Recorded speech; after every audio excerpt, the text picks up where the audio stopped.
सा आ गया रे ज्यादा झंतर सा। मिठ मिठ बोल के मुझ मुझ हंस के, मिठ मिठ बोल के मुझ मुझ हंस के जीवला झंतर जला। आ गया रे ज्यादा झंतर सा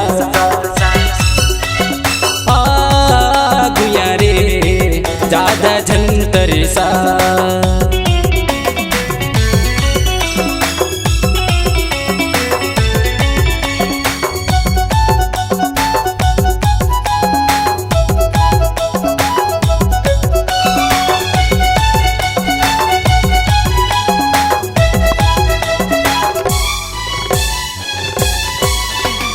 जब ले देखे होगे हो दीवाना, कुछ कहीं के होता करे तय बहाना।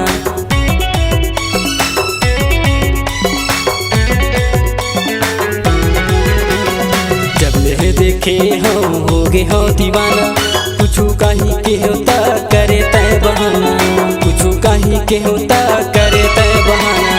आ गया रे ज्यादा झंतर सा आ गया रे ज्यादा झंतर सा।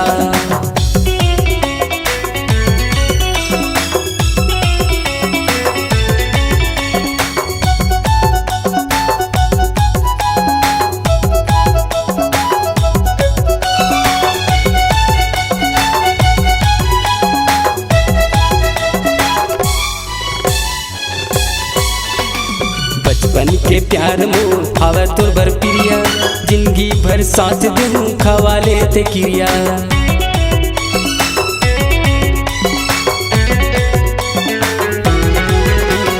बचपन के प्यार मोह खावा तो बर प्रिया, जिंदगी भर साथ दूं खवाले ते क्रिया, जिंदगी भर साथ दूं खवाले ते क्रिया।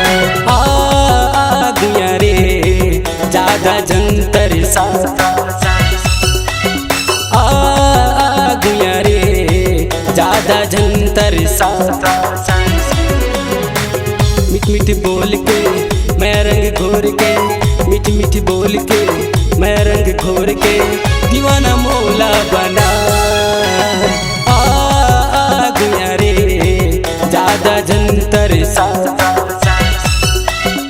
आ गया रे ज्यादा झंतर सा ज्यादा झंतर सा ज्यादा झंतर सा ज्यादा झंतर सा ज्यादा झंतर सा।